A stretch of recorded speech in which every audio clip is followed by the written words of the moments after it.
Il pensait avoir attrapé le plus gros poisson de sa vie, jusqu'à ce qu'il voie ce qu'il y avait dans sa bouche. Ce qu'il a sorti de l'océan n'était pas seulement rare. Cela ne venait peut-être même pas de ce monde. Un pêcheur, un mystérieux orbe, un secret que la mer n'aurait jamais dû révéler. Tu ne vas pas croire ce qui va se passer ensuite.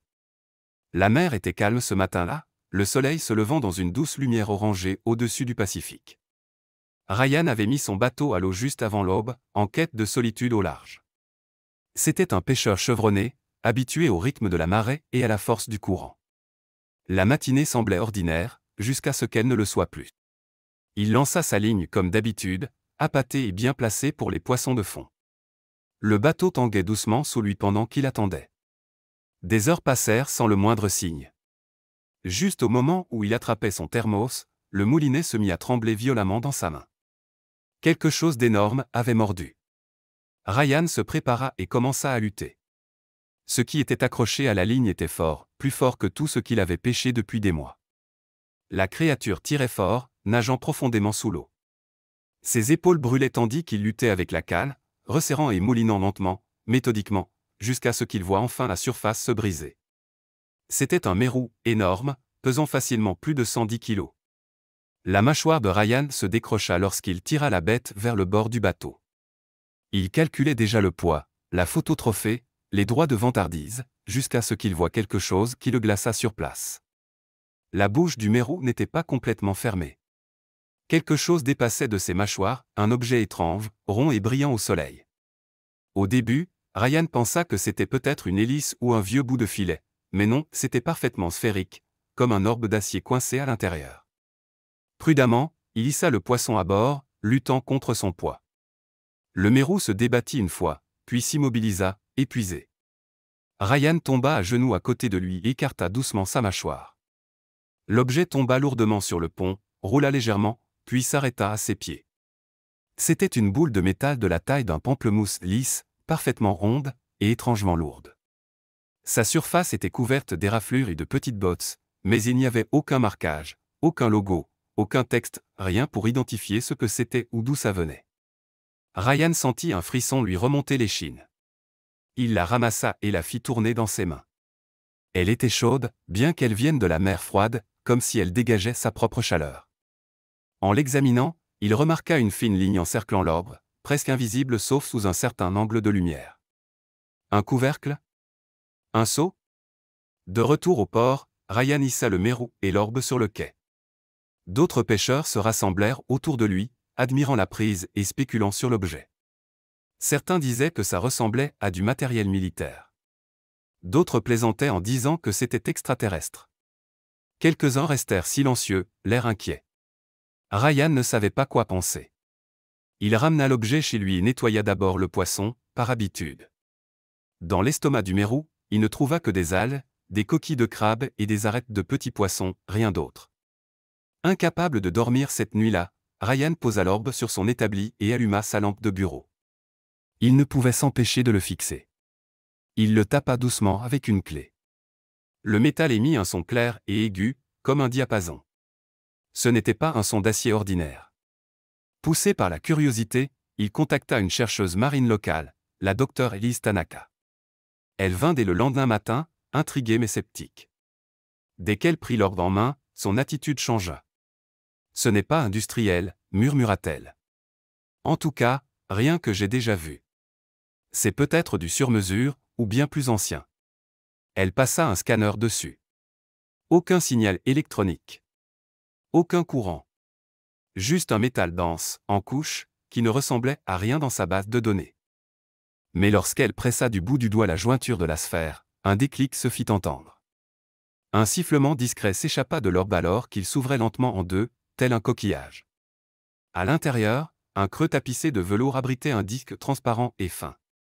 Il miroitait faiblement, comme de l'huile sur l'eau. Élise le souleva avec précaution. Des motifs géométriques y étaient gravés, des cercles dans des cercles, des lignes qui se croisaient, presque comme une carte. « Ce n'est pas pour la navigation, murmura-t-elle. C'est informationnel. » La nouvelle se répandit rapidement. Bientôt, la maison de Ryan fourmillait de visiteurs, chercheurs, journalistes, même des représentants du gouvernement posant des questions polies mais insistantes. Élise resta sur place, déterminée à analyser le disque. Elle était convaincue qu'il s'agissait d'une sorte d'archive de données, mais la manière de le lire restait un mystère. Pendant ce temps, Ryan ressentait un malaise persistant. Le poisson n'avait pas avalé l'orbe. Il le transportait, ou peut-être le livrait-il. L'idée paraissait absurde, mais chaque fois qu'il regardait la sphère, cette pensée revenait, quelque chose voulait qu'on la découvre. Et cela l'avait choisi, lui. Les semaines passèrent. Le disque restait illisible, mais les analyses révélèrent que le métal de l'orbe était probablement plus ancien que la civilisation moderne, peut-être même préhumain. Ryan tenta d'ignorer les implications, mais la nuit, il rêvait de lumières étranges sous la mer et de formes massives bougeant dans les profondeurs. Puis, un matin, l'orbe avait disparu. Volatilisé de son atelier fermé à clé, sans laisser de traces. Aucune effraction. Aucune empreinte. Juste une empreinte mouillée près de la porte, nue, de taille humaine, et légèrement palmée. Élise quitta la ville peu après, emportant avec elle ses notes de recherche. Elle ne répondit plus aux appels. Ryan continua de pêcher, mais quelque chose avait changé. Il évitait désormais les eaux profondes. Parfois, près du tombant, son détecteur de poissons clignotait bizarrement, révélant d'immenses formes en dessous avant de s'éteindre totalement. Il n'enquêta jamais. Il remontait ses lignes et rentrait chez lui. Il ne revit jamais l'orbe. Mais des années plus tard, alors qu'il marchait sur la plage, il trouva un autre disque échoué, à moitié enfoui dans le sable. Pas d'orbe cette fois, seulement le disque, gravé de motifs différents. Il ne le ramena pas chez lui. Il l'enfouit plus profondément et s'éloigna sans se retourner. Pourtant, la mer l'appelait encore. Il l'entendait dans le ressac, la sentait dans la force des marées. Quoi que soit cet orbe, quel que soit son but, il l'avait marqué. Et l'océan, vaste, insondable, ancien, n'en avait pas encore fini avec lui. Au final, ce que Ryan avait trouvé dans la bouche de ce poisson n'était pas simplement un étrange objet métallique. C'était une porte vers des questions bien plus grandes que toutes les réponses. Ce qui avait commencé comme une journée ordinaire de pêche avait dégénéré en une série d'événements défiant la science, la raison et la compréhension. Le disque miroitant, les gravures mystérieuses, la disparition soudaine de l'orbe, tout pointait vers quelque chose d'ancien, enfoui au fond des mers, bien plus vieux que notre civilisation, et patiemment en attente d'être découvert. Ryan ne fut plus jamais le même. La mer n'était plus seulement un lieu de solitude et de loisirs. Elle avait une voix, une présence, et un appel silencieux auquel il ne pouvait résister. Même des années plus tard, quand les vagues murmuraient et que les marées changeaient, l'océan se manifestait à nouveau, cette fois avec un autre disque, un nouveau message venu des profondeurs. Nous ne saurons peut-être jamais la vérité entière. Mais une chose est certaine, l'océan recèle des secrets qui dépassent notre imagination. Et peut-être, juste peut-être, ces secrets ne se révèlent pas au hasard. Ils choisissent leur moment. Ryan était-il l'élu? Ou simplement le messager d'un mystère dont l'heure n'est pas encore venue? Seul le temps et la mer nous le dira.